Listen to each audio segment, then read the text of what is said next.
pembuangan limbah antibiotik ke lingkungan dan adanya pemberian antibiotik yang tidak sesuai, misalnya pasien yang disebabkan oleh infeksi parasit, virus, dan jamur yang diterapi dengan antibiotik sehingga tidak sesuai dengan indikasi, sehingga ini menyebabkan penggunaan antibiotik yang tidak bijak dan kepatuhan terhadap prinsip pencegahan dan pengendalian infeksi. Next.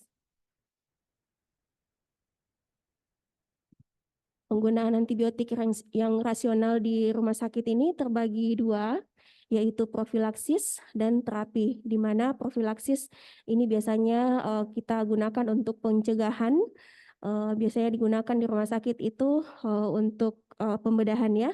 Untuk terapinya sendiri dibagi dua, empiris dan definitif. Next. Untuk profilaksis ini digunakan terhadap pilihan antibiotik yang efektif terhadap patogen yang kemungkinan akan dihadapi. Misalnya diberikan antibiotik dengan toksisitas yang rendah, diberikan secara tunggal dengan dosis penuh, dan berikan dosis kedua jika diberikan secara tunggal dengan dosis penuh sebelum pembedahan, dan bisa diberikan dosis kedua jika lama operasi melebihi 4 jam. Next.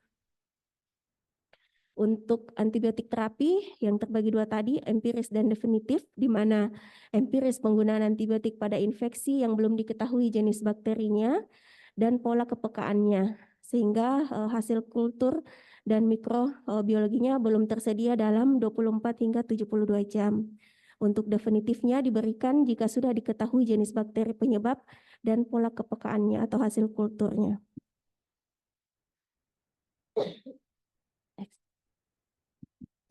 Nah, ini rute pemberiannya, bisa pemberian oral, ini seharusnya menjadi pilihan pertama untuk terapi infeksi. Tetapi jika infeksi sedang sampai berat, dapat dipertimbangkan pemberian antibiotik parenteral. Nah, pemberian antibiotik empiris ini selain mempertimbangkan kondisi klinis pasien, sebaiknya mempertimbangkan pola kuman yang ada di rumah sakit. Nah, pertimbangan untuk penggantian antibiotik parenteral ke antibiotik oral ini dengan mempertimbangkan dari kondisi pasien. Next. Nah, ini alur pemberian antibiotik.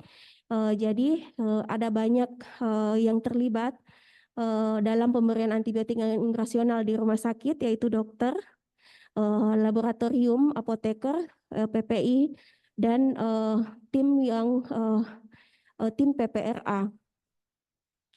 Next.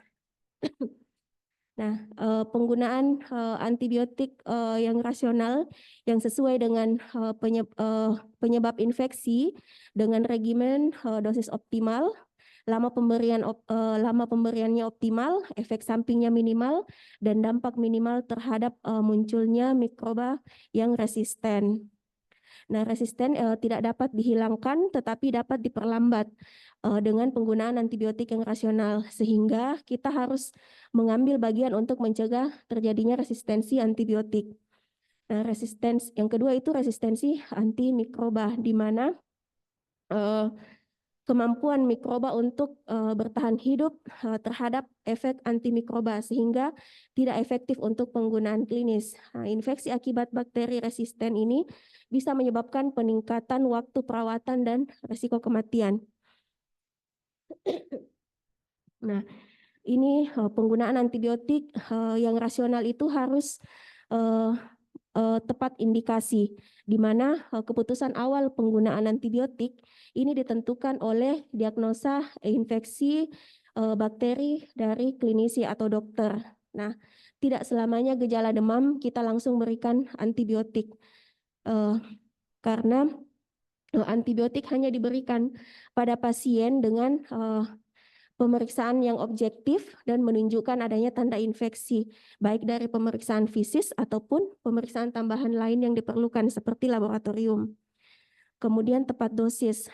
Pemberian dosis harus sesuai dengan indikasi dan karakteristik pasien berdasarkan usianya, berat badan, penyakit penyerta, serta kondisi medis tertentu. Karena ada beberapa antibiotik itu dengan waktu paru atau eliminasinya yang panjang sehingga membutuhkan dosis atau loading dose yang bertujuan untuk memperoleh kadar efektif secara secara maksimal, secepat mungkin. Kemudian perubahan metabolisme dan eliminasi obat ini juga dipengaruhi oleh penyakit dari pasien, di mana jika pasien mengalami gangguan fungsi ginjal ataupun hati itu perlu dilakukan penyesuaian dosis. Next. Selanjutnya itu harus tepat frekuensi atau interval pemberiannya harus sesuai, di mana antibiotik dikatakan semakin poten bila kadar hambatan minimumnya dan kadar bunuh minimumnya semakin kecil untuk suatu mikroba. Kemudian parameter menggambarkan potensi antibiotik yang tidak menerangkan aktivitas antibiotik ketika kadarnya berubah terhadap waktu. Yang kedua itu kemampuan antibiotik untuk membunuh bakteri patogen bergantung dari konsentrasi dependent killing dan berdasarkan waktu atau time dependent killing. Dan efek persisten atau post antibiotik efek atau PAE-nya ini merupakan kemampuan antibiotik untuk menekan pertumbuhan bakteri setelah pemberian antibiotik. Yang selanjutnya itu tepat durasi pemberian antibiotik, di mana durasi pemberiannya ini optimal diterapkan dengan menggunakan durasi terpendek, di mana yang diperlukan untuk mendapatkan efek klinis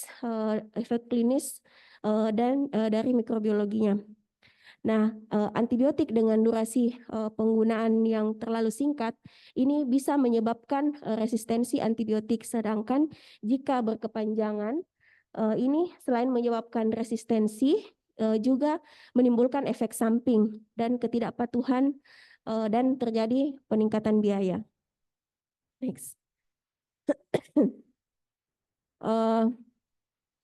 Yang selanjutnya adalah tepat spektrum aktivitas antibiotik, di mana spektrum antibiotik yang digunakan harus disesuaikan dengan bakteri penyebab infeksi. Meskipun antibiotik tunggal dengan spektrum sempit lebih direkomendasikan, namun pada beberapa pasien juga dibutuhkan penggunaan kombinasi antibiotik untuk memperoleh efek sinergis dan memperluas spektrum antibiotik. Yang selanjutnya, tepat waktu penggunaan dan bentuk sediaannya. Nah, durasi pemberian antibiotik yang optimal ini diterapkan dengan menggunakan durasi terpendek yang diperlukan untuk mendapatkan efikasi klinis dan mikrobiologi. Antibiotik dengan durasi singkat dapat menyebabkan resistensi antibiotik, sedangkan yang sudah tadi ini, Dok. Ini lini pemberian antibiotik. Jadi lini 1 itu ASES, bisa diresepkan oleh semua dokter. Yang kedua, lini 2 atau WATCH, ini hanya bisa diresepkan oleh dokter spesialis yang merawat. Lini 3 itu reserve, antibiotik yang diresepkan harus melalui persetujuan oleh tim PPRA. Jadi khusus untuk resistensi antibiotik. Jadi tidak semua antibiotik bisa diresepkan oleh dokter umum. Ini jenis-jenis antibiotiknya. Next. Nah, jadi antibiotik itu memiliki dua sifat, itu sifat concentration dependent killing. Ini dia mengeradikasi bakteri dengan mencapai konsentrasi tinggi pada binding site-nya. Parameter farmakodinamiknya bisa disederhanakan sebagai minimum inhibitory concentration atau MIC ratio. Kemudian respon terbaik muncul ketika konsentrasinya lebih atau sama dengan 10 kali di atas MIC organisme target pada lokasi infeksi. Contohnya aminoglikosida dan fluoroquinolone. Sedangkan yang time dependent killing ini dia respon optimal didapatkan ketika di atas MIC adalah 50% dari interval pemberian. Contohnya beta-lactam, penisilin, cefalosporin, carbapenem, dan lain-lain. Nah, ini contoh klinis pemberian vancomycin. Dia memiliki sifat time dependent killing dan efek yang tergantung pada konsentrasi. Nah, pemberian dengan regimen dosis yang sesuai ini dimaksudkan untuk memaksimalkan jumlah obat yang diterima, di mana parameter farmakodinamiknya ini terkait efikasinya itu 24 jam, area under the curve atau AUC 24 jam per rasio MIC. Nah, kapan di switch terapi? Switch terapi itu ada 3, ada yang terapi sekuensial, switch over, dan step down.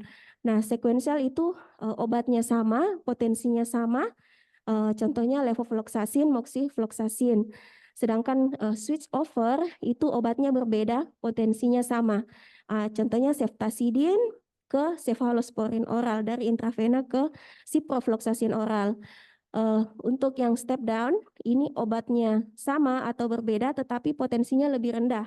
Contohnya amoxicillin, cefuroxim, cefotaxim dari intravena ke cefixim oral. Nah, obat suntik ini bisa diberikan 2-3 hari, paling aman 3 hari. Kemudian pada hari keempat diganti ke oral dan pasien dapat berobat jalan jika KU-nya baik. Pada pasien yang dirawat di ruangan dengan pemberian intravena, ini dapat disulit terapi ke oral setelah 3 hari dan pasien ICU dapat diberikan terapi oral setelah 7 hari dan pasien harus dipulangkan secepatnya jika klinisnya stabil. Tidak ada lagi masalah medis dan keadaan lingkungannya aman untuk melanjutkan perawatan di rumah. Nah, ini lama pengobatan, jadi mungkin nanti teman-teman pada saat di bangsal memperhatikan lama pemberian antibiotik, jangan sampai ada yang terlalu lama diberikan. Jadi pemberian antibiotik itu bisa intravena ataupun oral, minimal pemberian 5 hari, dan tidak demam 48 hingga 72 jam. Jadi memang harus dievaluasi klinis dan laboratoriumnya. Sebelum terapi dihentikan, pasien dalam keadaan sebagai berikut: tidak memerlukan suplemen oksigen, tidak lebih dari 1 tanda ketidakstabilan klinis, di mana nadinya lebih dari 100, nafasnya lebih dari 24 kali per menit, dan tekanan darah sistolnya kurang dari 90 mm aksa. Nah, lama pengobatan ini umumnya 7-10 hari jika respon dalam 72 jam pertama. Lama pemberian antibiotik ini dapat diperpanjang jika terapi awalnya yang tidak efektif terhadap kuman penyebab. Yang kedua, terdapat infeksi ekstraparu seperti meningitis ataupun endokarditis. Kemudian kuman penyebab adalah Pseudomonas aeruginosa, Staphylococcus aureus, yang disebabkan kuman yang tidak umum seperti Borderia pseudomallei ataupun jamur, dan necrotizing pneumonia. Nah, pemberian antibiotik ini bisa juga deeskalasi, di mana jika memang kita menemukan pasien dengan infeksi berat, misalnya sepsis, terapi antibiotik harus segera diberikan, dimulai tanpa menunggu hasil kultur lagi. Jadi kondisi di mana nanti akan dievaluasi, kondisi pasiennya membaik, maka pengurangan jenis antibiotiknya disesuaikan dengan hasil kulturnya jika sudah ada. Nah, yang perlu juga diperhatikan bukan hanya obatnya selama kita memberikan antibiotik di rumah sakit, tapi harus dipertimbangkan beberapa, yaitu biaya pemberian obatnya, laboratoriumnya, lama rawat inapnya, kemudian level monitoring dan kepatuhan pasien. Sebagai kesimpulan, penggunaan antibiotik ini sering rasional ataupun yang tidak, yang bisa menyebabkan ataupun berdampak menyebabkan resistensi kuman. Nah, pemberian antibiotik yang bijak dan benar harus diawali dengan pemilihan antibiotik secara rasional, perhatikan pola bakteri setempat. Jadi setiap rumah sakit itu memiliki pola bakteri masing-masing, di ICU ada, di infection center ada. Jadi kita lihat yang mana yang lebih banyak. Kemudian sebagai dokter, farmakokinetik dan farmakodinamik dari antibiotik harus diketahui, pola dan agen penyakit setempat, indikasi terapi antibiotik, dan ketajaman klinis serta edukasi. Jadi sebagai klinisi kita harus bisa mengetahui bagaimana klinis pasien, bagaimana kita mengedukasi sehingga masalah resistensi antibiotik ini bisa teratasi. Terima kasih. Assalamualaikum warahmatullahi wabarakatuh.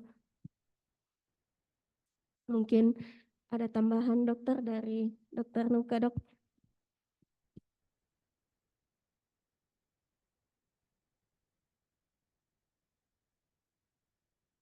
Kayaknya enggak banyak tambahannya, cuman kenapa dipilih topik untuk resistensi antibiotik? Ya, kita bisa kembali di slide awal saja. Kembali di slide awal.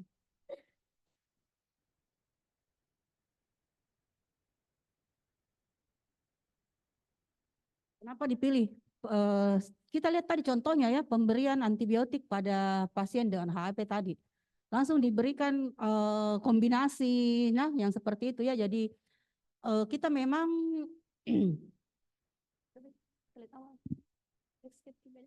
terus di awal. Ya ini resistensi antibiotik ya, karena memang kita itu tantangannya secara global saat ini dunia kekurangan antibiotik. Jadi memang sudah mulai disadari itu sejak beberapa dekade terakhir bahwa dunia itu sudah mulai kekurangan senjata untuk melawan ya berbagai macam mikroorganisme di dunia ini. Apalagi itu sudah sejak 2 dekade terakhir kayaknya ya.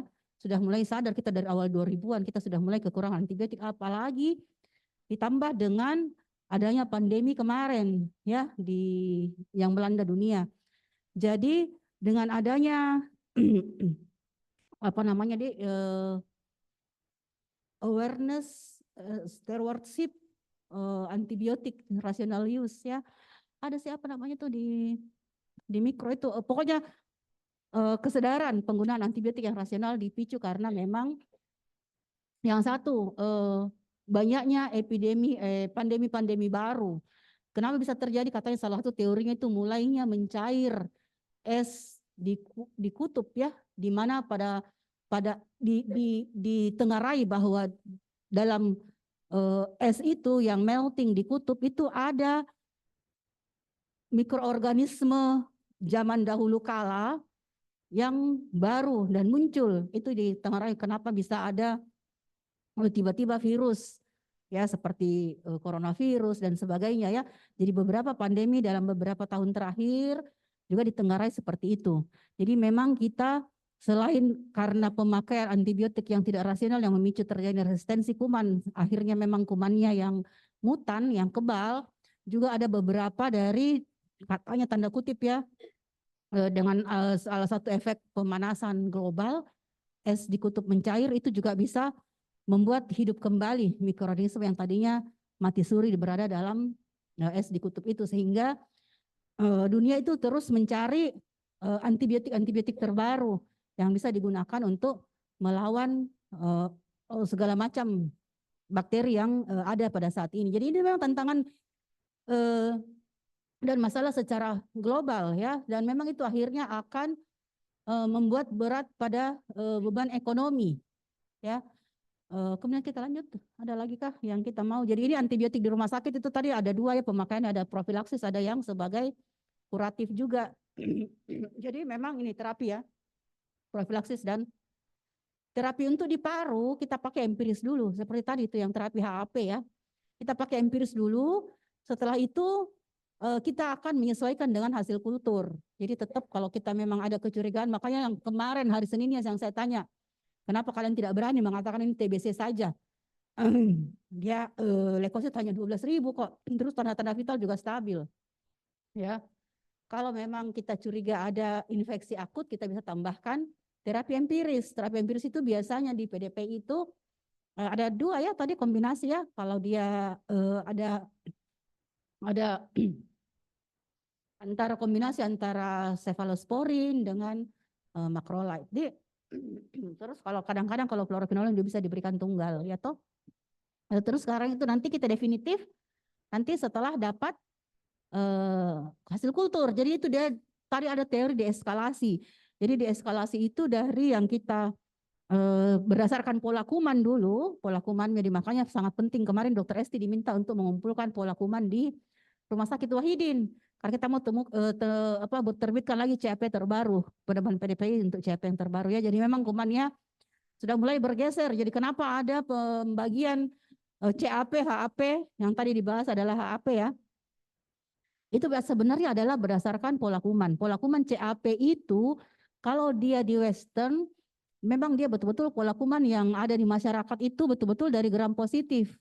Tetapi kita di negara plus 62 ini yang over the counter-nya ya, obat-obatan dengan gampang dibeli dan diperjual, antibiotik maksud saya, dibeli dan dijual bebas di toko obat, sehingga kuman di komunitas itu bergeser dalam sejak tahun 2000-an mungkin ya, sejak tahun berarti sudah 24 tahun yang lalu itu sudah bergeser ke arah untuk di Indonesia ya, ke arah kuman gram negatif yang ditemukan di komunitas. Makanya mungkin tidak terlalu bisa kita pakai pedoman dari IDSA mungkin atau dari ATS untuk guideline pemberian terapi antibiotik CAP di Indonesia karena mereka di sana itu masih bisa amoksisilin dulu ya.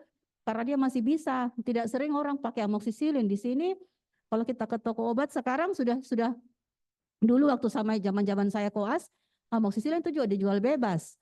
Tapi sekarang penjual di toko juga sudah tidak pakai lagi amoksisilin, malah lebih canggih lagi, dia pakai Cipro, dia pakai eritromisin juga sering, ya dia pakai Levo malah, ya kadang-kadang saya datang ke toko obat, orang di sampingku minta konsultasi, sakit apa Kika itu orang di rumah tak, sakit lututnya, kasih ini saya lihat dikasih Cipro, kemudian dikasih Meloxicam, pintar sekali itu toko obat jual obat ya, jadi dia sebut saja gejalanya dikasih sama. Saya bilang betul-betul dia kalah ini. Terus saya lihat di samping, saya beli obat itu hari mau batuk flu ya.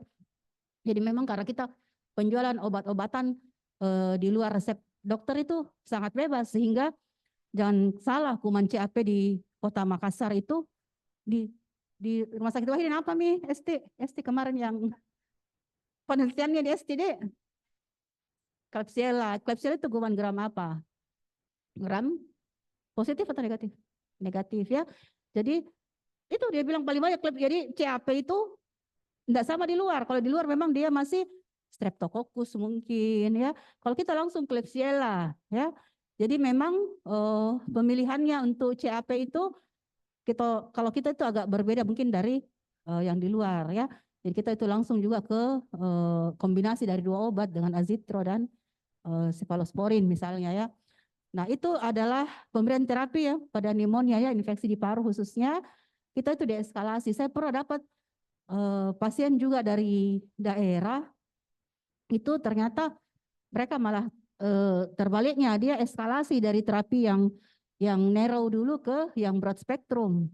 Jadi saya bilang tidak seperti itu prinsip untuk terapi infeksi pada paru. Kita yang dari broad spectrum dulu, kita narrow sesempitkan sesuai dengan hasil kultur. Jadi kalau kita tadi pakai kombinasi hasil kultur keluar salah satunya, kita pakai satu aja berdasarkan hasil kultur, nggak usah kombinasi lagi ya, walaupun pasiennya berat misalnya ya, karena sudah sesuai dengan kepekaannya ya. Apalagi yang kita mau bicarakan ini pemberiannya saya rasa sudah ya, ini lanjut nih profilaksis lanjut. Kita jarang pakai profilaksis ya, kita pakai antibiotik yang terapi ya, kita pakai empiris dan definitif. Oke, tentunya definitif berdasarkan hasil kultur, empiris berdasarkan hasil pola kepekaan kuman di satu rumah sakit tertentu. Jadi mungkin di Wahidin beda nanti dengan center yang lain. Mungkin kita Wahidin banyak Klebsiella. Mungkin center lain misalnya di Padang, apa di Adam Malik, apa beda-beda ya. Nah kemudian oke kita lanjut. Ini yang terlibat ya, pemberian antibiotik yang rasional itu terlibat semua ya, termasuk dari tim PPI dan PPRA. Jadi nanti dokter konsultasi dengan apoteker juga harus mengontrol, mungkin akan sedikit cerewet, mungkin akan ingatkan dokter ini sudah masuk hari kelima ya. Bagaimana dengan hasil pola kepekaan, misalnya kita harus nanya ke lab apakah sudah jadi hasil pola kepekaannya dan sebagainya. Perawat dan bidan atau yang memberikan antibiotik, kita juga kadang-kadang harus tanya ini sudah masuk atau belum. Jadi yang saya kadang-kadang keluhkan itu pemberian antibiotik itu misalnya kadang-kadang itu perawat, saya tidak salahkan juga ya, dia kasih sesuai dengan kita resep sekarang, tapi jam 9 pagi sudah lewat masuk obat tadi pagi.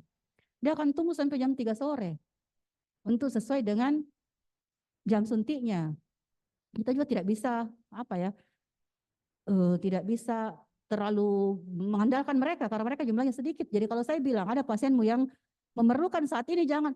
Jadi kalau kau resep jam 9 pagi kasih masuk maksimal setengah 10, jangan mau kau kasih perawat. Pergi ki urus karena kenapa? Kasihan itu pasienmu kalau kau harus tunggu sampai jam 3 sore. Mungkin dia malah tadinya mulai sudah agak berat malah nanti masuk ke sepsis, ya. Itu kadang-kadang seperti itu. Kadang-kadang saya suruh malam ini saya instruksi karena dia laporan jaga. Tidak diberikan sampai besok saya belum diberikan. Saya mengamuk kalau seperti itu. Kenapa saya tidak mau salahkan perawat? Ya saya kerja, saya marahkan, saya salahkan kau. Kenapa kau tidak ambil sendiri itu obat? Kau suntik sendiri, apa susahnya? Tapi kau centang, saya sudah kasih masuk ini. Dan lapor ke perawat. Jadi saya pernah amuk juga PPDS karena kalian kalau seperti itu tindakan harus lapor ke perawat. Saya mengamuk, kenapa? Dia pergi visite. Pergi visite, dia tidak kasih tahu ke perawat apa hasil. Kan kalau PPDS mungkin tidak ditemani sama perawat visite ya. Dia tidak kasih tahu ke perawat apa yang sudah dia lakukan. Atau apa yang dia sudah berikan pada saat dia visite atau dilapor ke malam-malam. Perburukan, dia pilih pasien, dia instruksi saja. Tidak kasih tahu perawatnya, ya tidak masuk lah. Atau kalau kau pun kasih masuk sendiri, kau lapor juga ke perawat, sudah saya kasih masuk supaya mereka juga ada catatan. Yang suka saya amut yang seperti itu. Ya, kasihan kalau coba kau taruh di dirimu sendiri. Misalnya kau perlu sekarang antibiotik, terus tidak dikasih masuk atau keluargamu. Kau mau enggak seperti itu? Jadi lakukan yang seperti kau mau diperlakukan, tapi itu semua tercatat dan tertulis. Kadang-kadang saya tanya perawat, datang di visit ini PPDS ini. Kata perawat, berarti tidak pernah ya, aku amuk lagi. Dia mengaku pernah. Saya setiap hari visit dok. Terus buktinya mana kau visit? Kan di CPPT juga namaku, tidak bukan namamu. Dia bilang saya visit dok. Terus habis visit kau tidak ke perawat? Tidak. Jadi apa gunamu visit? Apa gunanya visit kalau seperti itu? Kita kan harus kasih tahu perawat. Even itu tidak ada perubahan terapi hari ini. Kasih tahu perawat. Tidak ada perubahan terapi hari ini. Celakanya lagi tuh pasien ada perubahan terapi. Demam, dia lapor ke saya. Seperti CPPT yang kemarin. Pasiennya sudah demam, pasiennya sudah terjadi rakipnu, pasiennya sudah mulai delir-delir. Dia laporan ke saya masih seperti keadaan kemarin. Datang habis itu pagi-pagi, kau bullshit lihat pasien seperti ini. Kau lihat pasien atau tidak? Saya tidak suka yang seperti itu. Dia cek kopas, makanya saya tidak. Kau lihat nih, kalau saya laporan, saya kadang gitu saya lihat laporan, kalau saya jengkel. Apa yang kau tulis di sini kadang-kadang tidak sesuai dengan pasien. Sudah saya sudah perbaiki pun tidak sama. Nanti besoknya begitu lagi, saya tidak tahu mau perbaiki di mana. Jadi saya itu maunya kalian visite, kasih tahu itu perawat. Saya sudah lihat ini pasien, ini berubah misalnya. Dia bilang tidak berubah, justru kalau tidak berubah kok kasih tahu juga. Mana dia tahu dia tidak berubah atau tidak ya? Karena itu kan visite pagi ya, perawat pagi yang mau kasih masuk obat itu. Dek, siapa tahu ada tambahan atau apa, segera aku kasih tahu. Jadi visite itu sebelum perawat pagi jalan, perawat pagi itu jalan sebelum jam 7 loh. Ya. Jadi kalau ada perubahan mau kasih masuk antibiotik segera, misalnya memburuk pasienmu itu sudah harus dilaporin. Jadi kalau saya tanya di perawat ini pasien PPDS pernah visite tidak pernah. Bukan datuk kok. Kenapa tidak pernah visite pasien? Mengaku visite, mana buktinya? Kalau buktinya ada itu ya perawat tahu kamu visite, berarti kamu ada komunikasi dengan perawat ya. Nah ini dia yang harus terlibat semua ya. Jadi saya bilang itu perawat itu mitra kita ya. Jadi tidak mungkin kau tunggui pasienmu 3 kali 24 jam atau 7 kali 24 jam di rumah sakit ya. Karena pasti kau instruksi antibiotik, minta tolong nih, kalau kau tidak sempat saya minta tolong ya. Kadang-kadang pasien perawat yang mau, dok saya kasih masuk tahu dong instruksinya. Mana di CPPT tidak ada, pasien perburukan semalam. CPPT aman, tentram, bahagia.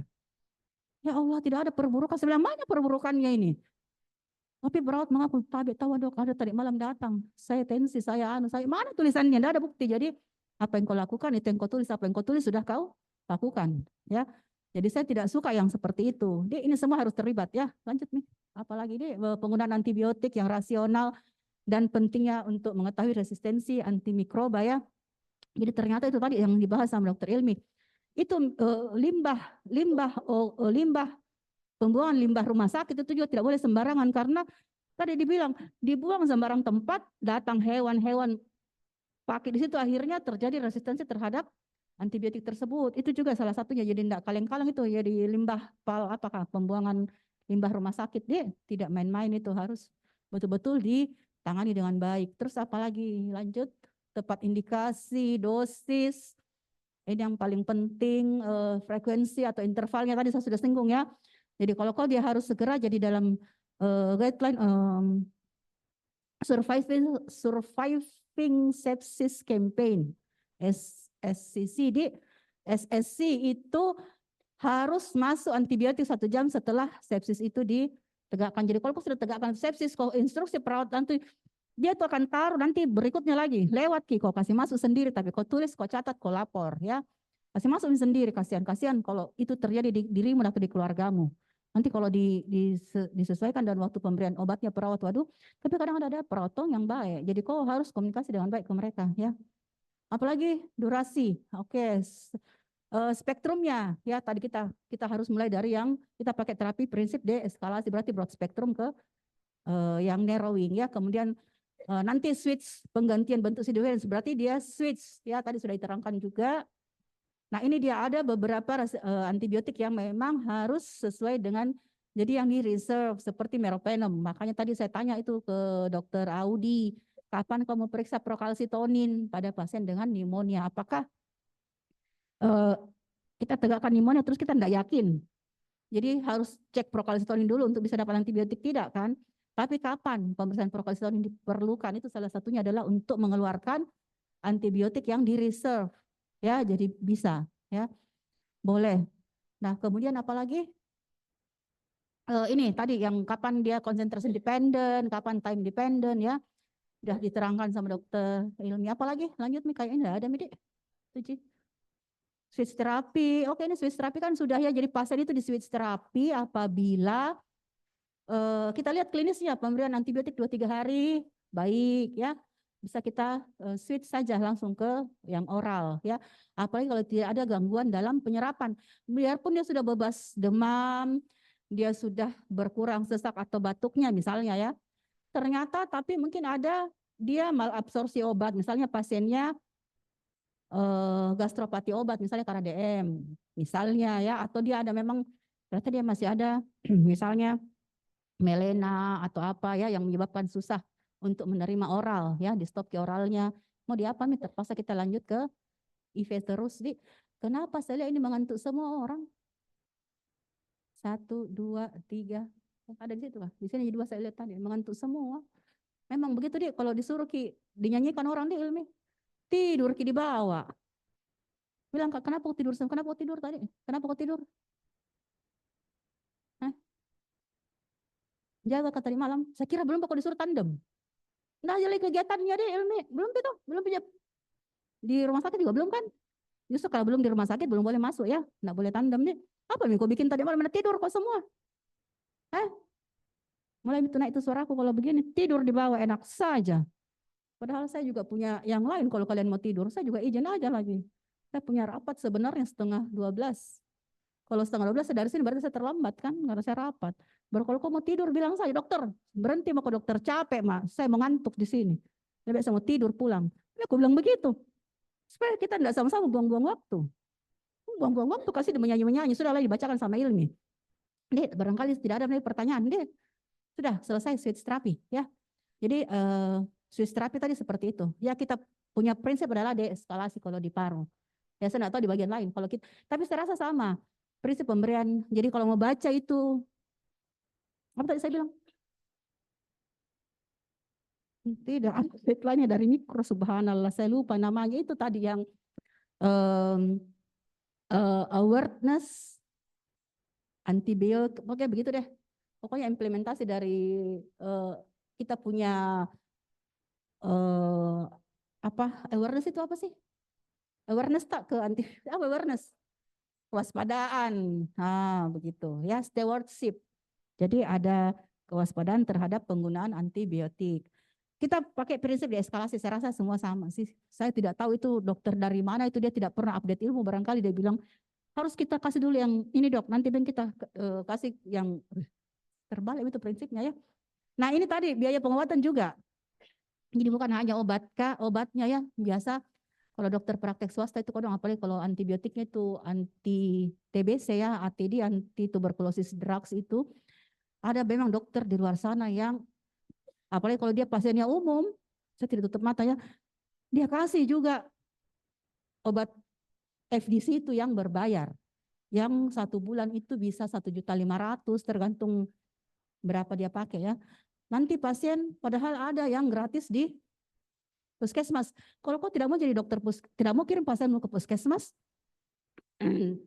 kau bisa kerjasama namanya public private mix ya. Kau kerjasama dengan puskesmas akan drop obat ke kamu dengan catatan kau punya pencatatan baik dan benar. Jadi jangan kau dong disuruh beli itu pasien obat, tapi kau tarik saja mungkin biaya konsulnya ya. Kenapa sampai begini saya harus ajari karena kalian ini belum jadi dokter paru ya. Nanti kalau sudah jadi dokter paru baru seperti itu, tidak mungkin bisa ajari kembali. Jadi karena nanti kalian bilang, nah sama makin sejawat, makin dulu yang kau guruku, dia bagaimana ilmi? Dulu kau guruku, sekarang kan kau sama dengan saya. Jadi kalau kau sudah jadi dokter paru, jadi dokter itu juga harus pakai apa ya? Karena bukan hanya obatnya, kau dong pertimbangkan biaya. Karena banyak enggak kalian dapat kasus. Dok, saya sudah makan obat segini, jangankan dokter ya banyak keluarga saya, tapi di tempat lain. Dia putus obat TBC kenapa? Tidak kuat nih bayar obatnya. Dia mungkin 1 bulan pertama masih datang, 2 bulan sudah mulai berpikir, bulan ketiga tidak kembali. Jadi putus obat di 2 bulan karena terlalu mahal. Padahal ada obat yang gratis. Jadi jangan hanya melihat obatnya, melihat keuntunganmu kalau kau resepkan. Perhatikan juga itu pasien kasihan. Tapi memang ada juga pasien yang sumpah-sumpah dok saya tidak mau. Ada tong itu keluarga. Tidak mau, saya tidak mau. Saya bilang sama. Apa bedanya? Apa samanya? Beda pasti. Obat paten biar kasih ke obat paten. Kita tahu kemampuannya, ya. Kita tahu apa istilahnya preferensinya mungkin ya. Terus kita mampu juga keuangannya. Ya sudah saya kasih kau. Tapi berapa sampai selesai ya iya. Kita juga catat itu juga namanya DOTS. Jadi DOTS itu tetap dia prinsip kombinasi dan tercatat di bawah pengawasan. Obatnya sesuai dengan panduan. Boleh juga namanya DOTS itu ya. Jadi kita tetap kasih yang berbayar, yang paten, tapi kita awasi, kita catat, kita laporkan, kita masukkan di SITB, itu boleh. Ya ada memang toh orang yang tidak mau. Ya, tapi kalau dia mau, setelah kamu kasih pilihan, kasih saja karena banyak sekali itu yang apa istilahnya terbentur ke biaya bulan pertama mesti beli. Walaupun heran-heran deh, mahalnya pen ternyata belum konsul dokternya, belum mungkin kalau sudah foto, sudah ambil darah, sudah ambil apa 2 juta nih. Datang lagi bulan kedua, kita evaluasi lagi, kita kasih lagi, mulai berpikir bulan ketiga jam deh sehat mak. Ya kan orang sudah makan obat antibiotik TBC 2 bulan sehat nih kebanyakan. Berhenti mak deh. Ada juga yang berhenti di bulan ketiga dan sebagainya ya. Jadi bukan hanya obatnya, pertimbangkan kasihan biaya ya. Dan akhirnya apakah nanti pemberian obat saya ini bisa memperpendek masa rawat inap atau tidak ya, bisa kita pertimbangkan. Dan kepatuhan pasien ya paling penting. Oke, enggak ada nih kesimpulan. Ada mau ditanyakan? Kalau mengantuk saya jalan nih. Oh, ada mau bertanya? Kenapa? Silakan. Ya, tapi dok, Hafiz izin bertanya dok mengenai antibiotik empirik tadi dok. Kalau empiris tadi dok, tapi dok, kalau memang tadi kalau saya dengar penjelasan dok, tapi dok mohon arahannya dok kami biasanya kan menggunakan yang antibiotik berdasarkan empirik dulu, empiris dulu dok sambil menunggu apa uji kultur atau uji kepakan. Kalau nanti ketika kita melakukan terapi dok, ketika masih menggunakan antibiotik empirik tadi sudah ada perbaikan, apakah tetap kita menunggu kultur sama uji kepekaan atau tetap melanjutkan yang empirik sebelumnya? Tapi dokter mohon arahannya dok.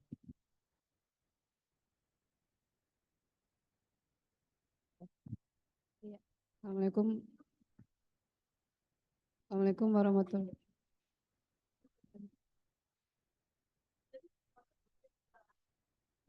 Assalamualaikum warahmatullahi wabarakatuh. Tapi dokter, izin bertanya dokter, pada saat Dena kemarin di klinik sempat ada beberapa pasien itu dengan misal seperti keluhan seperti ISPA itu diberikan antibiotik. Terkait dengan penggunaan obat yang terbatas oleh karena BPJS, akhirnya biasa kami yang di klinik itu memberikan obat sesuai dengan yang bisa diberikan. Tapi ada beberapa pasien itu dokter dia datang kembali setelah pemberian antibiotik, kita evaluasi kembali dan ternyata belum ada perbaikan dokter setelah diberikan antibiotik. Izin dokter bertanya bagaimana dengan penggunaan antibiotik yang seperti itu dokter. Apakah kita merujuk untuk dikultur agar tepat pemberian antibiotiknya, atau kita switch ataupun kalau misalnya kita switch dokter untuk penggunaan antibiotiknya sampai apakah ada batas tertentu dokter untuk di switch ke antibiotik jenis lain dokter, sampai mana dokter umum bisa melakukan switch antibiotik dokter, dan kapan dirujuk untuk dikultur dokter, mohon arahannya. Assalamualaikum warahmatullahi wabarakatuh.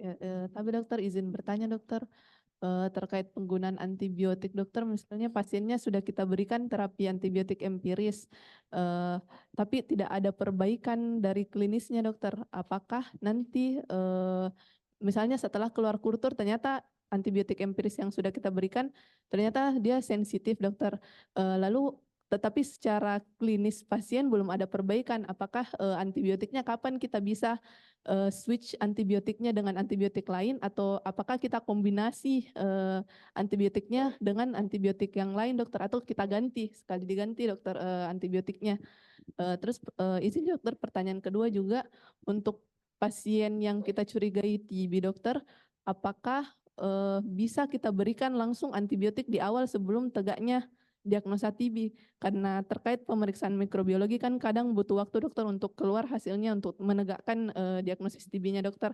Apakah ada tempat dan jenis antibiotik apa yang kita bisa berikan di awal sebelum menegakkan diagnosis TB-nya dokter? Terima kasih dokter.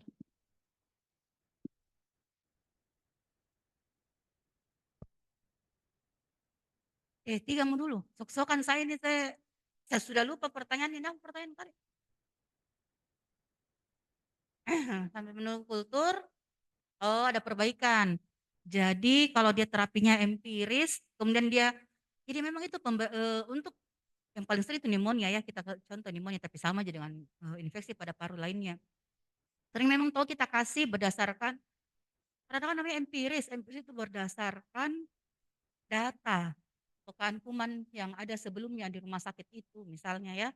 Jadi kalau kau sudah kasih antibiotiknya selama 3 hari, pasiennya membaik, langsung kamu switch oral misalnya tadinya DIP, langsung saja, tidak usah tunggu hasil kultur. Dan nanti kalaupun hasil kulturnya keluar, pasiennya sudah membaik ya sudah. Tidak usah berdasarkan lagi hasil kultur, karena sudah cocok antibiotiknya. Makanya kalau kita minta kultur itu, tuliskan antibiotik apa yang kau pakai sekarang. Karena kadang-kadang itu kultur, minta saja, tidak tulis antibiotiknya apa yang kita pakai. Jadi kadang-kadang tidak di kultur itu tidak ada yang kita pakai, antibiotik yang kita pakai tidak keluar kulturnya. Tapi kalau dia perbaikan ya sudah, tidak usah tunggu hasil kultur, atau walaupun hasil kultur sudah keluar, pasien yang membaik, kita switch saja ke oral, pilih saya salah satunya ya. Kalau dia sudah, biasanya memang kita evaluasi dalam 3 hari. Sama tadi itu ditanya, kapan ya tadi itu foto ronsen kalau ada perburukan. Ya tadi ada teman minta perburukan yang bagaimana, orang dia sekarang sudah tidak sadar misalnya ya perburukannya ya perburukan pada infeksinya. Kan tadi tidak sadar ya karena dia tumor otak. Ya tentunya kita bisa lihat tentunya dari yang pertama itu selalu saya tanya tanda vital. Tanda vital saya selalu tanya, tanda vital pasien berapa sih, adakah mengarah ke arah sepsis misalnya ya. Jadi itu kita lihat tanda vitalnya. Makanya selalu monitoring tanda klinis dan tanda vital. Kalau membaik sudah bisa switch oral, langsung stop juga setelah itu, enggak usah hasil kultur. Yang kedua,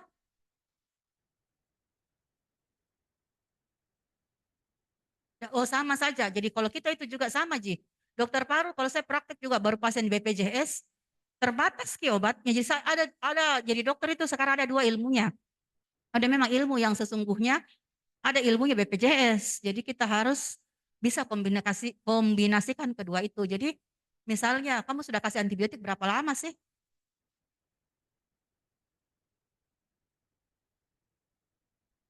5 sampai 7 hari.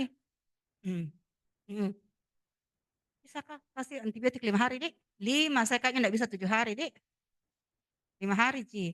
Kalau saya juga kadang-kadang saya seperti itu, pasienku datang, saya mungkin kasih hanya Cefixim. Itu aja yang ada di rumah sakit misalnya, yang masuk BPJS. Saya akan tanya ke pasien, tapi saya tanya betul-betul itu. Masih batuk, Pak? Enggak, berhenti nih batuknya, Dok. Saya akan tanya, batuknya itu masih sama, Ji, dengan yang kemarin atau ada Ji perbaikan? Saya harus tanya seperti itu. Kadang-kadang mereka semua menjawab, berkurang-kurang, Ji, Dok, cuma masih batuk. Oh iya, memang masih batuk, tapi kurang-kurang nih. Iya. Biasanya seperti itu. Jadi kok tanya itu batuknya. Kalau dia saya batuk masih batuk. Batuk udah hilang-hilang, Dok.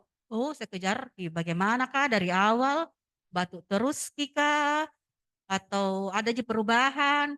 Ada malah juga yang ngotot, batuk terus, Dok, sama Ji. Saya baleki lagi, Pak, dari tadi saya Bapak menunggu di luar. Saya enggak pernah dengar ada pasienku batuk di luar, Pak. Jadi berapa lama itu baru batuk lagi? Mulai mengaku, iya, Dok, sekali-sekali nih, Dok. Kadang itu ada yang ngeyel, jadi kok tanya juga itu pasienmu baik-baik. Saya biasa bilang, kalau kita itu batuknya keras sering, duduk ini saya sudah pasti dengar di luar batuk-batuk pasienku di luar. Ini saya tidak pernah dengar ada yang batuk. Oh iya, tidak, Dok, batuknya itu kadang-kadang malam, Dok, dingin, pila apalah. Jadi kok evaluasi batuknya itu batuk karena apa? Apakah karena memang tadinya mungkin ada memang infeksi sudah mulai berkurang, tapi kok enggak hilang-hilang. Siapa tahu ada batuknya yang mengarah ke alergi, misalnya kalau malam hari dia batuk dan sebagainya, kok evaluasi lagi ya. Nanti kok di sini belajar seperti itu ya. Jadi kejar itu pasien. Ya, dia bilang tidak hilang-hilang, Dok, batuknya. Masih sama, Dok. Ada juga yang sama aja, Dok, tidak ada perubahan kurasa. Pak, tidak pernah saya dengar kita batuk kasih begitu Ki. Biasa, oh iya, Dok, tidak batuk Kak memang. Dok, sudah ke tadi. Banyak sekali hanya sudah Kak buang lendirku tadi tidak batuk. Berarti aman gitu batuk apa kalau sudah keluar buang lendir, tak mungkin lendir yang bikin Ki batuk. Biasa gitu Ki lagi. Oh iya, Dok. Jadi tanya sifat batuk itu pasien saya kadang-kadang kalau begitu saya mungkin akan perpanjang mungkin karena 5 hari jadi berikan ya. Mau diperpanjang sedikit. Tapi kalau kita lihat dia stabil, saya biasa bilang sudah cukup ya. Sekarang tinggal naikin imunnya Bapak, naikin imun Bu, banyak istirahat. Saya tanya Ki lagi, mengadang kok. Biasa tuh anak muda juga saya tanya, begadang pasti nih main game. Mungkin mamanya iya, Dok. Itu tidak sembuh-sembuh. Masuk juga di situ. Jadi semua aspek kita evaluasi. Bagaimana mau sembuh? Saya biasa bilang begitu. Kalau tidak dituruti dokternya ya, misalnya makan obatnya tepat. Saya akan tanya makan obatnya berapa kali. Ada juga pasien bilang begini, bagus deh obat Kak, Dok. 1 kali saya makan astaga 1 kali Ji. Bagaimana mau sembuh? Iya enak-enak nih kurasa. Aduh mati Kak saya begitu. Aduh. Tidak begitu juga Pak. Ya jadi kadang-kadang kita evaluasi pasiennya. Terus apa lagi pertanyaan, ada pertanyaan kedua? Jadi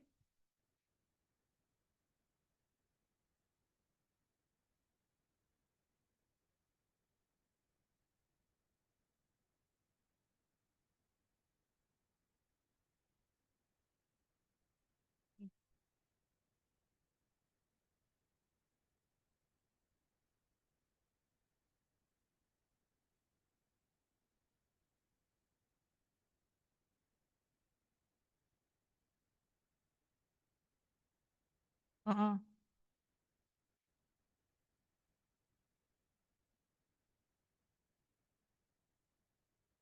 Ya, ya. Berarti memang harus dicari penyebab batuk yang lain ya selain daripada infeksi.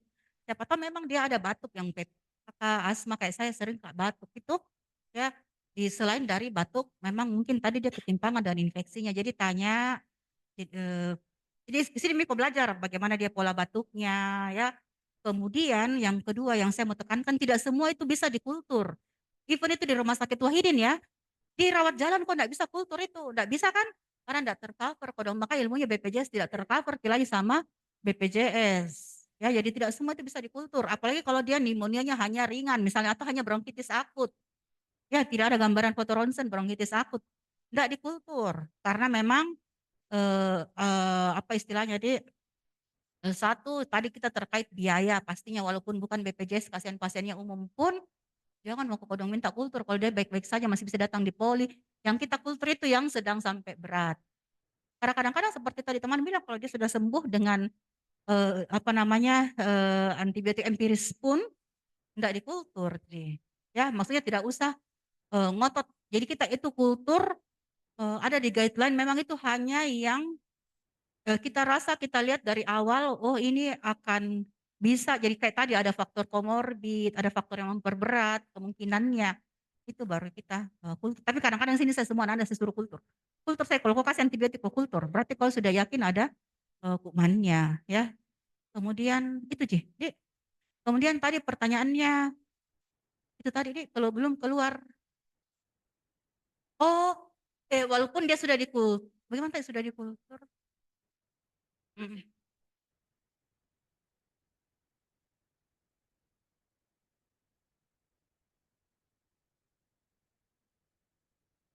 Oh ya, jadi kalau dia pneumonia itu memang kita kan tidak menunggu hasil kultur. Karena kultur kan mungkin 5 hari kerja sampai apalagi kalau di akhir minggu enggak dihitung ya. Jadi kita memang evaluasi per 72 jam. Kalau dia memburuk dan betul-betul kita itu perburukannya bukan karena dia ternyata ada lesi di otaknya yang mungkin akan menyebabkan pasiennya penurunan kesadaran atau dia langsung kena lesi di otaknya itu kena kontrol suhunya itu hiperpireksi terus. Bukan yang seperti itu. Jadi perburukannya memang benar-benar karena kita lihat nilai karena infeksi. Itu tidak usah tunggu hasil kultur, langsung diganti. Jadi dalam 72 jam kalau kita lihat ini pasien tidak ada perbaikan, kita langsung ganti. Enggak usah tunggu kultur. Makanya di situ tadi misalnya boleh di foto ronsen dalam 72 jam itu tidak apa-apa, tidak harus 5 hari. Kalau foto ronsen dalam 5 hari bukan malah kita cari perbaikannya, tidak. Kita jaga-jaga kalau dia ada perburukan kita foto ronsen. Ya, jadi bisa dalam 72 jam kalau memang dia tidak ada perbaikan. Dan betul sudah kontrol, betul dia masuk obatnya, pasiennya betul diberikan sesuai dosis dan diberikan, itu semua sudah dihilangkan, boleh kita langsung ganti. Ya, boleh. Terus apa lagi Dek? Itu, Dek.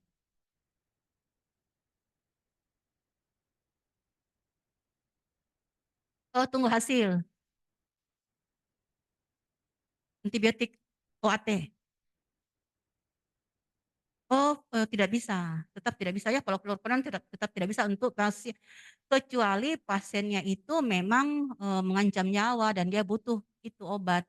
Misalnya kayak di rumah sakit ini tiba-tiba tidak ada ceftriaxone lah atau suka tiba-tiba tidak ada sekarang ini saya tidak tahu obat suka tiba-tiba hilang deh. Tidak ada bisa dengan ini kecuali misalnya satu-satunya yang ada fluoroquinolone dan pasien itu mengancam nyawa itu bisa. Tapi kalau tidak kita reserve itu fluoroquinolone untuk pasien-pasien TB tidak diberikan. Itu kalau dia ada infeksi sekunder maksudmu toh? Jadi dia kan ada TBC. Jadi misalnya anamnesisnya batuk 3 bulan. Dia memberat dalam 5 hari terakhir. Dahak tadinya putih sekarang berubah hijau. Berarti kita ada mengarah ke infeksi akut. Jadi dia kronis ditumpangi dengan infeksi akut. Jadi antibiotik masuk, tapi kita jangan kasih yang OAT. Kan fluoroquinolone termasuk OAT sekarang. Jadi tidak boleh berikan antibiotik yang non OAT. Oh, seperti itu. Tapi pertanyaan lagi kalau misalnya tidak ada dok kosong pokoknya kosong lah semua yang ada misalnya Cipro. Kasih Cipro kalau memang itu yang ada di tempatmu waktu itu. Ya, walaupun kita sudah tahu tidak bisa sebenarnya tapi karena mengancam jiwa dia ada akutnya yang mengancam jiwa kalau tidak segera diberikan ya sudah kita berikan saja. Seperti itu ya. Terus apa lagi itu jadi itu sih. Oh ya. Kalau misalnya pun tadi pertanyaan itu adalah obat TBC-nya misalnya ya tugas di tempat yang jauh. Jadi tetap sputum sudah terambil, tinggal tunggu hasil. Tapi ini memang betul-betul ini TBC-nya berat kalau kita tidak obati sekarang bisa mengancam jiwa.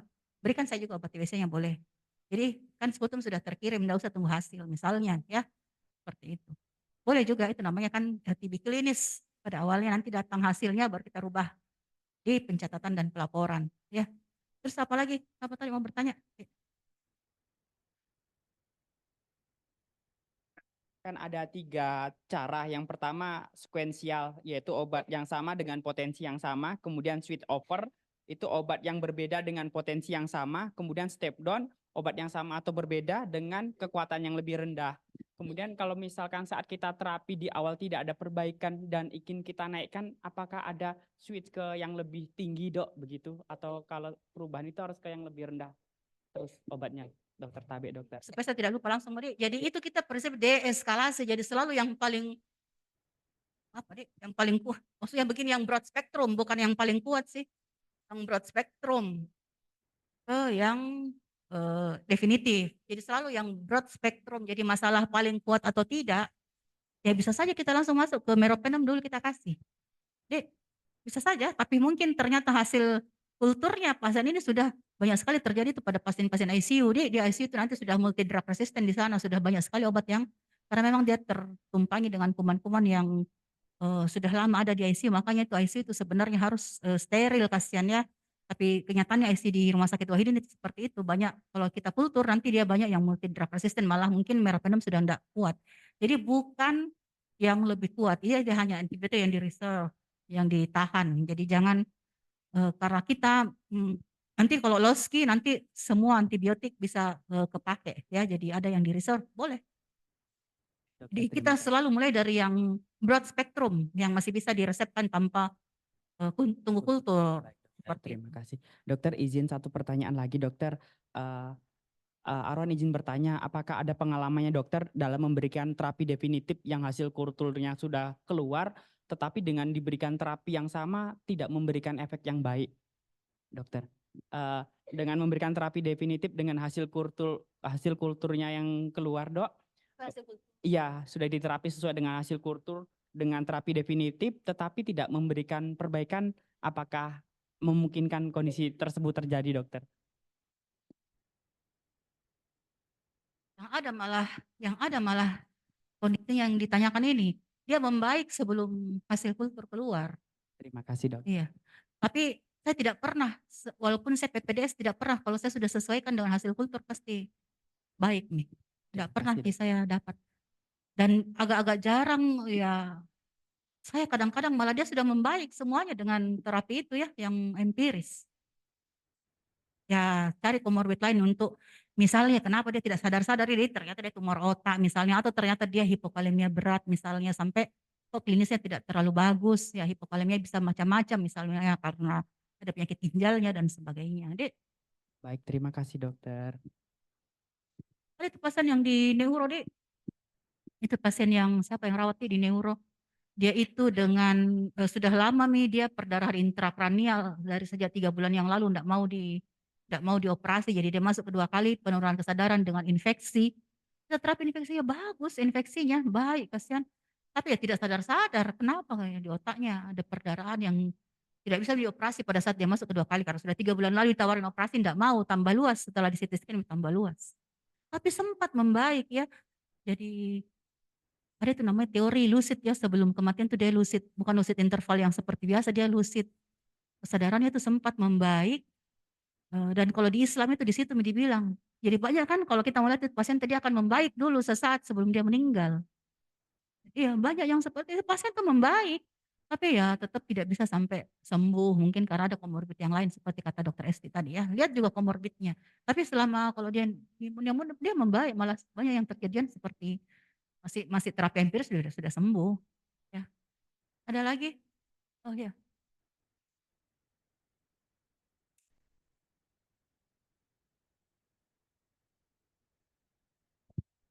Tapi dokter izin bertanya terkait untuk curiga MRSA untuk pemberian vancomycin, apakah harus menunggu hasil kultur dulu keluar atau dengan misalnya ada faktor resikonya kita sudah bisa memberikan vancomycin, dokter? Kasih dok. Ya, yang ada itu karena dia termasuk yang di reserve itu harus hasil persetujuan dari PPRA, dari rumah sakit. Dan ada hasil kultur yang membuktikan bahwa hanya vancomycin yang bisa diterima misalnya. Mungkin tidak ada lagi antibiotik yang lain. Untuk MRSA seperti itu harus kita ada kayak protokolnya, Dek. Ya. Jadi dari PPRA yang setuju karena memang dia di reserve deh sama rumah sakit dan obatnya susah. Malah yang ada kadang ada hasil kultur tidak ada obat ya. Masih mau disuruh cari, 5 hari dicari pasiennya meninggal nih. 5 hari datang ya obatnya dok. Iya dari 5 hari yang lalu pusing kok. Banyak itu yang kejadian begitu deh. Ada berapa pasien tak ya? Kasihan. Mau disuruh beli pun susah, cari se-Makassar juga tidak ada, didatangkan dari kota lain misalnya. Misalnya kayak tigecycline, vancomycin, linezolid pun kadang-kadang saya suruh ambil itu punyanya MDR itu kasihan. Aduh, dia sensitif linezolid kok. Saya kadang-kadang sampai bilang begitu, ya. Jadi nanti mereka yang bersurat dulu maksud saya maunya seperti itu, tapi itu tetap lama prosesnya. Nanti pasien sudah 3 hari tambah buruk nih kasihan ya. Jadi memang kadang-kadang susah ya untuk eh, mm, sesuai kenyataannya seperti itu agak susah. Dia bilang antibiotik di reserve maksudnya mestinya ada dong 1 atau 2 vial kayak dulu ya itu tidak ada sama sekali. Oke, itu kenyataan ya, kenyataan. Walaupun mau beli tidak ada. Lagi tidak ada nih.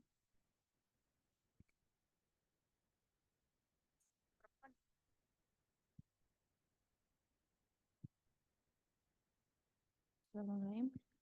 Terima kasih dok. Izin dok, saya mau tanya dok, kapan kita memberikan kombinasi obat antibiotik dalam kondisi apa dok? Apakah misalnya kayak tadi dok yang kasus HAV itu sempat disinggung bahwa nanti dia kondisinya berat baru kita berikan. Tapi apakah ada beberapa kasus yang nanti dia mulai dari kasus sedang atau kasus ringan udah mulai kita berikan kombinasi obat antibiotik dokter? Terima kasih dok. Di guideline saja untuk CAP pun itu tadi saya bilang ya kan kumannya juga mirip-mirip nih kuman HAP sih sebenarnya ya. Jadi kita bisa berikan kombinasi sih sebenarnya. Lihat nih di guideline. Ya. Tapi biasanya kombinasinya itu cephalosporin ya yang masih obat yang masih di watch itu loh yang bisa kita resepkan oleh dokter paru kemudian dikombinasi dengan misalnya aminoglifosate begitu ya. Oh, kemudian tadi itu yang saya bertanya, saya bilang ini HAP mau sebenarnya dia itu hanya diperberat dengan tumor otaknya, ya. Meropenem kan sudah termasuk obat yang di reserve sebenarnya, ya. Jadi kalau mau diberikan itu sudah antibiotik yang sebenarnya harusnya agak jarang dipakai. Jadi seperti itu. Jadi sebenarnya saya kembalikan saja ke berat dan ringannya, ya. Izin dok, ini kan kalau tadi kan untuk urutannya itu kan empiris dulu dok, kemudian menunggu hasil kultur. Semisal hasil kulturnya sudah ada kan akan diketahui yang mana yang paling sensitif. Apakah boleh untuk misalkan ketika pasiennya untuk misalkan dia masuk lagi untuk perawatan berikutnya, kemudian langsung kita pakai referensi dari hasil kultur yang terakhir dok. Apa boleh seperti itu dok? Tidak bisa karena kumannya mungkin akan berbeda. Jadi sedangkan pasien yang sedang rawat inap pun misalnya dia sedang mesti rawat inap juga dia memburuk lagi tidak bisa dipakai antibiotik yang sudah pernah kita berikan dan tentunya beda dengan hasil kultur yang lalu. Malah kadang-kadang itu pasien-pasien sepsis ya apalagi waktu COVID dulu begitu kita hasil kultur keluar kita kan sesuaikan hasil kultur ya. Kita kasihkan obat antibiotik yang sesuai hasil kultur itu langsung saya bilang kultur ulang lagi sekarang. Karena akan menunggu lagi 7 hari karena belum tentu dia pasiennya berat sekali ya waktu itu ya. Jadi itu dia bisa berbeda setiap saat dia berganti setiap saat apa istilah internal miliunya kalau dibilang sama guru-guru saya itu berbeda. Jadi untuk jaga-jaga siapa tahu dia tidak membaik dengan ini karena dia berat sekali ya. Kita kultur ulang. Pada saat kita berikan antibiotik empiris definitif nih. Setelah itu kita ambil kultur lagi jaga-jaga dia belum sembuh berubah lagi di dalam karena itu kan diambil keadaan dia 7 hari sebelumnya. Pada saat dia keluar hari ini hasilnya itu kan dalam 7 hari sebelumnya itu dia keadaan 7 hari sebelumnya. Jadi pas kita berikan lagi itu dia sudah berubah jadi jaga-jaga kalau dia ini kita ubah lagi juga seperti itu. Apalagi yang berat sekali ya banyak sekali waktu COVID ya memang waktu COVID itu banyak sekali memang virus tapi ketumpangan nanti dengan bakteri dan akhirnya di situ muncul itu selalu anak-anak mulai CRP dan prokastonin. Di situ barangkali mulanya tuh anak-anak bikin. Ya Allah, saya pusing juga ini dari mana guideline-nya mereka ini ya. Oke, apalagi sudah Mi? Tidak ada Mi. Jadi jangan lupa nak, makanya saya kemarin marah, saya bilang itu yang TBC tidak berani kok bilang ini TBC saja. Jadi kok ada-adakan CRP-nya untuk dia dapat antibiotik. Kan bisa aja juga itu kasihan namanya infeksi kuman TBC bisa juga dia leukositosis sampai 12.000, kecuali dia sudah mulai naik 18.000, itu ya mungkin bukan lagi TBC, ada lagi ketumpangan dengan kuman MO yang lain ya. Tapi kalau baru 12.000 pasiennya aman, sejahtera, tentram ya. Saya ingat bapak saya dulu almarhum itu kalau dia ada polisitemia vera, kalau saya cek itu profil darahnya itu leukositnya selalu 18.000, paling tinggi itu 18.000 ya, kadang-kadang 15.000. Baik-baik saja bapakku, jadi jangan terapi labnya, terapi orangnya, ya orangnya itu ya tentunya klinisnya ya. Selalu seperti itu, jangan terapi labnya, tapi lab tentunya kita sesuaikan dengan klinis untuk menunjang terapi kita. Jadi kalau dia kadang-kadang dok turun sekali plateletnya sampai 50.000, terus yang lain-lainnya normal, terus pasiennya biasa-biasa aja, enggak ada tanda-tanda sepsis, enggak ada. Oh cek ulang ke lab. Jadi ada namanya review hasil ya, kadang-kadang mungkin error key atau bagaimana ya. Jadi tidak semua juga langsung atau misalnya begini kecelakaan, Praton kecelakaan, baru hari ini diperiksa darah rutin, besoknya terperiksa lagi mungkin dari PPDS yang lain ya, saya tidak tahu. Tiba-tiba langsung melonjak sekali, misalnya leukositnya dilapor lagi, dok, tingginya leukositnya sekarang, kemarin berapa? Misalnya 15.000, naik berapa? Misalnya naik lagi jadi 22.000, terus bagaimana kondisi pasienmu? Saya tanya seperti itu. Lihat dulu kondisi pasiennya, terus laporlah ke labnya, ya. Jadi tidak langsung buru-buru, gopoh langsung mau ganti antibiotik kayak mau apa kayak ya. Jadi kadang-kadang harus namanya penunjang, ya itu dia menunjang kita. Jadi bukan kita yang tergantung ke dia. Jadi sama dengan kalau kita minta PA itu kan penunjang untuk kita misalnya menegakkan kanker. Dia itu kan penunjangnya kita, tapi kita harus kasih dia data. Jangan habis TTNA, kirim saja sampelnya. Dia tuh mau sekali kau dong tahu juga itu letak lesinya di mana. Kok gambar itu lesi, kok gambar CT scan, kok gambar dia begini. Misalnya sini kasih. Jadi kok gambar dengan benar. Misalnya dia tuh lesinya ternyata di atas. Tentunya masih trakea, mungkin belum masuk percabangan bronkus misalnya, atau sudah percabangan bronkus, atau malah lewat di bawah sekali, sudah tidak nampak cabang bronkus misalnya. Jadi gambar dengan detail. Jadi itu saya biasa juga bilang, kenapa nih susah sekali kayaknya PA kok dong menentukan diagnosis. Dia bilang, itu susah juga dong kalau kita tidak tahu bagaimana keadaan itu pasien. Ya kadang-kadang dia tanya, kalau yang saya terima dari akademis itu malah ya Dede itu paling sering itu adenosea dengan mesotelioma. Itu paling sering itu Dede kodong. Jadi ditanya begini, bagi klinis pasien, jadi ya susah memang tahu kalau kita tidak kasih tahu ini tumor paru ya. Kita gambarkan CT scan-nya. Jadi dia pikir apakah ini nanti tumor dari pleura atau dari paru. Dia bilang memang mirip itu gambarannya. Bayangkan tuh disuruh cari jarum dalam jerami kalau kau tidak kasih dia keterangan ya. Sama juga dan kalau kultur tulis itu antibiotik ceftriaxone sudah masuk 2 gram, sudah masuk ketika misalnya kalau masuk Jumat, Senin misalnya, dia akan carikan kok obat juga ceftriaxone untuk dia tumbuhkan. Kalau tidak nanti tidak ada itu obat yang kau pakai, bingung mau sendiri yang mana. Padahal pasien misalnya klinis membaik. Jadi bagaimana ya? Anggap ceftriaxone lanjut aja klinis membaik. Ya walaupun tidak ada di hasil kultur. Jadi sia-sia lagi itu duit, biaya ya. Jadi di sini adalah cost efektif juga dan cost efisiennya untuk pasiennya juga bagus ya. Mungkin tidak ada yang lagi deh, habis nih, tidak ada yang mau bertanya. Udah ya, nanti diingat-ingat Ki kalau sampai ke mana pegang pasien maksud saya ya, untuk di kultur kalau kita memang pasien ini ST penelitiannya dia bilang dok banyak sekali tidak ada kulturnya, ST bagaimana? Tidak ada kulturnya, semua saja kasih antibiotik tidak ada kulturnya ya, jadi tidak ditahu ini pasien mau dibawa kemana ya.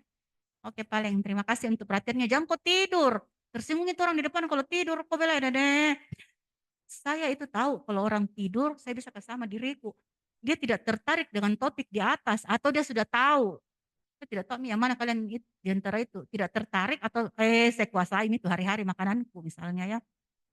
Biasa seperti itu. Jadi nanti kalau kalian pengayaan juga di rumah sakit, jangan tidur, kasihan ada tuh laporannya ke sini. PPDS paru 7 terlambat. 1 tidur di kelas. Kadang-kadang ada di foto yang difotokan, apa dia bikinin anak-anak, saya marahin senior, apa kau bikin itu sama mereka, kak kasih jaga malam kan? Kenapa dia tidur? Tidak dong. Kenapa dia tidur di kelas? Malu-malu, maksudku. Itu kalian perlu ya, perlu. Jadi kalau misalnya nanti feedbacknya misalnya, Bosan kalau ceramah satu arah. Bagusnya kita dikasih topik, kita yang bikin itu slide, kita yang naik presentasi, nanti dikoreksi. Ya kan? Lebih baik atau apakah supaya kau tidak tidur, bisa dirubah. Disuruh kau bikin feedback, bilang kok bisa dirubah metodenya, jangan hanya ceramah. Pakai masukan supaya berikutnya adik-adik yang tidak tidur di kelas. Kedua aja tuh main tidur, dia tahu sama dia bosan. Jadi, karena dia tahu juga.